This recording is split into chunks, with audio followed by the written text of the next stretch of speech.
The Tales of Despereaux is a fairy tale written by Kate DiCamillo. It is a story about a mouse, a princess, some soup, and a spool of thread. It is also the story of perfidy, tragedy, and quest. Do you know what these words mean? No! Let me explain. Perfidy is untrustworthiness, disloyalty, and betrayal. Tragedy is an event causing great suffering, destruction, and distress. Quest is a long journey or search typically taken by a knight, but in this case, a mouse. That was easy. The story begins within the walls of a castle with the birth of a very small mouse with oversized ears named Despereaux. The second he was born, you could tell that this wasn't any ordinary mouse. He didn't like to eat cheese, nibble on things, and search for crumbs. Instead, Despereaux enjoyed to do human-like things. For example, reading, listening to music, and dreaming about happily ever after. One day he saw the princess and immediately fell in love with her. Despereaux spoke with her. Unfortunately, his brother Furlough saw this and rushed to tell the others because he broke an important mouse rule. Never speak to humans. For these actions, the very honored head of the Mouse Council and the others, including his family, decided to send Despereaux to the dungeon, a place filled with darkness and mean rats.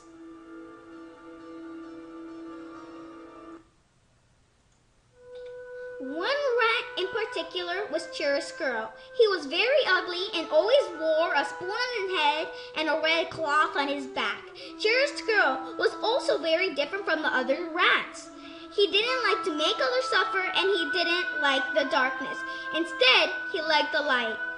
One day, Chiaroscuro couldn't hold back anymore and set out to find light. He found it in the banquet hall of the castle. It climbed the walls and hung onto the chandelier to get a better look. Unfortunately, he lost his grip and landed in the queen's soup.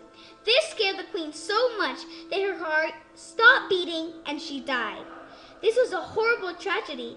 The poor princess was heartbroken and angry with Chiaroscuro. That broke Chiaroscuro's heart. His heart eventually reformed, but in a twisted way, with evil in it.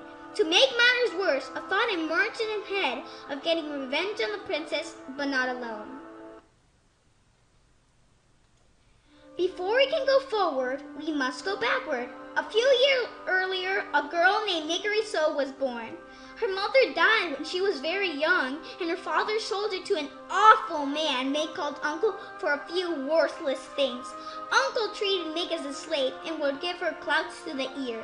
This deformed her ears to a cauliflower shape and made her lose most of her hearing.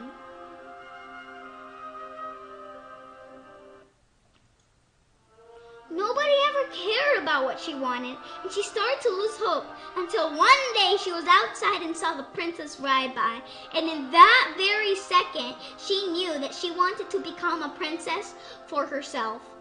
Fortunately, Meg was rescued by the king's men and became a serving girl in the castle.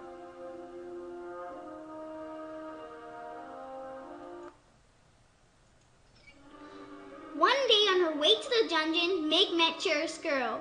He tricked Meg and told her a fake plan to convince her that she would take the princess's spot. However, the only thing that Chiaroscuro did not know was that Despereaux heard the whole plan. And as I said this before, Despereaux loved the princess and he was not about to let this happen. While Chiaroscuro and Meg captured the princess and hid her in the dungeon cage, Despereaux set out on a quest to find the princess and save the day.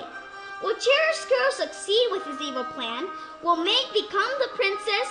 Or will Despereaux be able to defeat the rat and live happily ever after? To answer these questions, you must read the fairy tale that you can find in the public library. Enjoy the book.